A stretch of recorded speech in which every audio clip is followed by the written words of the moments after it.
Hey, what is going on, guys? In this video today, we're going to be doing an updated version of the linear versus exponential debate for console players specifically.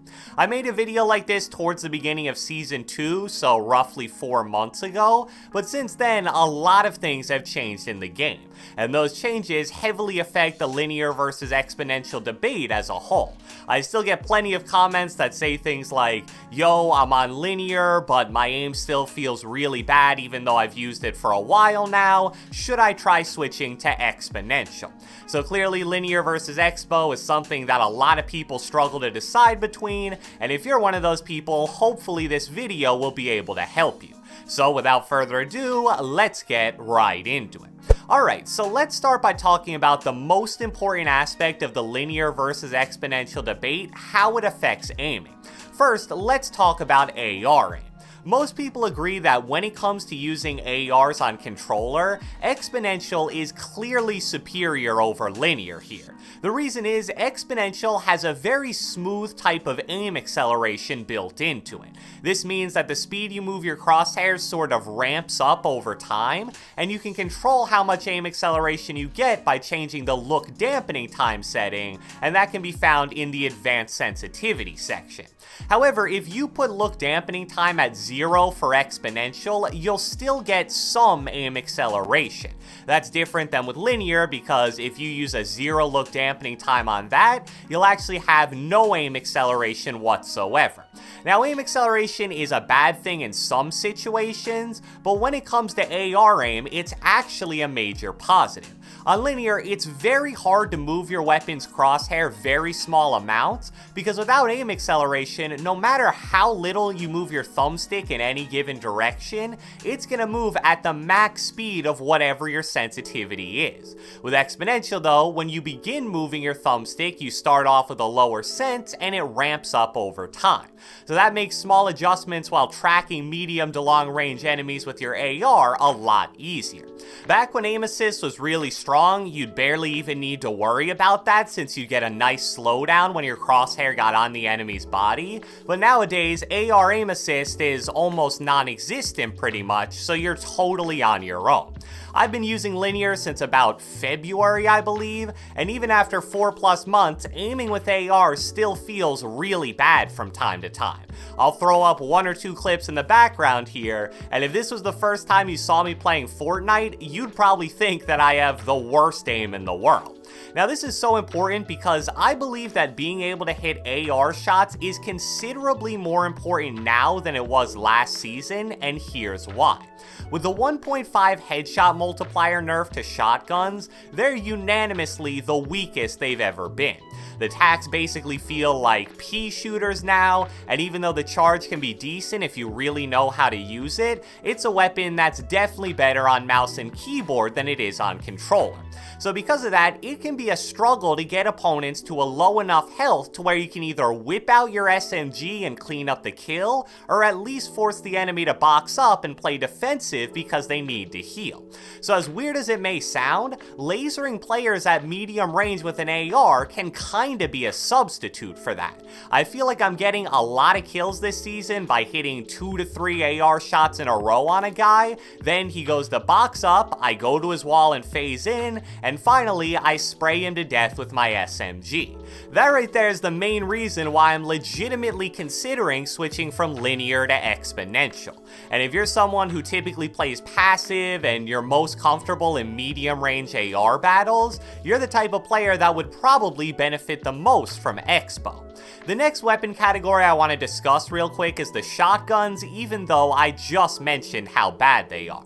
When it comes to aiming with shotguns, I think that linear does have a slight advantage, but that advantage is a lot smaller now than it was in Season 2. Hands down, the biggest benefit of linear when it comes to shotguns is being able to flick shot semi-reliably. Definitely nowhere near as good as someone playing with a mouse, but since there's no aim acceleration, your flicks feel a lot more smooth and under control than they do with exponential. Now the problem is, the shotgun that flick shotting is most powerful and important with is the pump, and that's obviously no longer in the game for the foreseeable future. It got replaced by the charge shot shotgun, and due to the fact that it shoots when you release the trigger instead of when you initially press it, it really isn't possible to flick shot with that weapon at all. Yeah, you will flick shot with attack from time to time, and because of that, I still think linear is a tad bit better than exponential for shotgun aim, but again, the gap between the two is considerably smaller than it was last season. With SMGs, which so far in Season 3 are the most dominant weapons hands down, I think linear is definitely better than exponential, but again, the gap isn't as big as some people think. Linear and exponential both give the exact same aim assist at point blank range, so if you can get close enough to an enemy to barrel stuff them with an SMG, you're pretty much just as likely to kill them on exponential as you would be on linear. However, I do think that with the no aim acceleration of linear, it is a bit easier to track enemies at close range. I don't think it's like the most noticeable difference in the entire world, but when an enemy tries jumping or strafing at point blank range, you're gonna need to make more flicky movements to follow them. And like we just talked about in the shotgun section, those types of crosshair movements are a little easier and smoother to do without the aim acceleration that Expo has. So that's the general overview of linear versus exponential for aim. Now let's talk about building and editing. I think this is another area where linear wins, especially when it comes to building.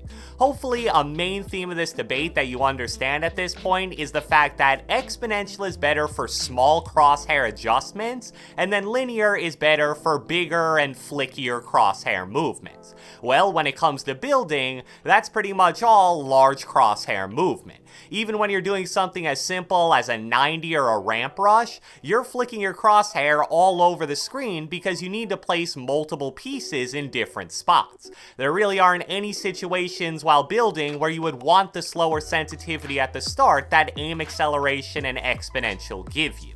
With editing, it's definitely a lot closer though, because unlike with building, there are some edits that revolve mainly around small crosshair movements, and then there are others that are a lot more flicky. When I initially switched to linear, I absolutely hated the way it made editing feel at first, and honestly, I still don't think I'm 100% comfortable with it even now. I think if you're already a really good editor, you'll probably like the extra control and speed that linear gives you, but if you're someone who's willing to sacrifice a little bit of speed for precision, exponential is probably going to be a bit better for you.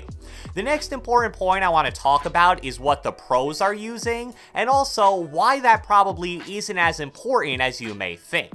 I would guess that if you looked at all the tier 1 controller pros, probably 75 to 80% of them use linear, and then about 20 to 25% of them use exponential. So you may be thinking when you hear that, well, there you go. The vast majority of pros think linear is better, so that ends the debate pretty much. However, you need to consider the fact that all of those tier 1 pros play controller on PC. And if you've watched any of my sensitivity discussion videos before, you know that I always try to make people understand that controller on PC and controller on console feel totally different. The most noticeable difference, in my opinion, is that the higher your FPS is, it's actually easier to control higher sensitivities because everything is so much more smooth. So when you consider the fact that the main appeal of linear is higher speed right as you move your thumbstick, you can see how that's much more advantageous on PC than it is on console. Also, it's important to understand that the majority of pros are considerably better than about 99.9% of the Fortnite population.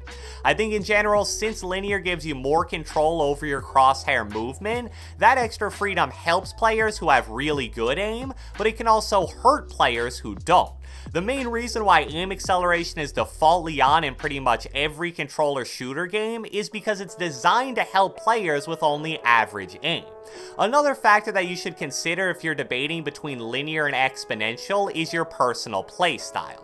This is a pretty big oversimplification, but at least in my opinion, exponential has a considerable advantage with AR aim, and then linear has small advantages in shotgun aim, SMG aim, building, and I think editing is pretty much a tie. So if you're someone who plays super aggressive and tries to turn everything into a point-blank range fight, I'd probably recommend linear for you. But as I alluded to earlier, if you're the opposite and you love to use ARs or snipers at medium to long range and only get into close range fights when you need to, then I think Exponential would suit you a lot better. So I hope you guys enjoyed this video, and if you watched the entire thing, be sure to let me know with a comment down in the comment section below. Let me know whether you personally use linear or exponential. Be sure to leave a like, leave a comment, subscribe, turn on post notifications, do whatever the heck you want, and I will catch you guys next time.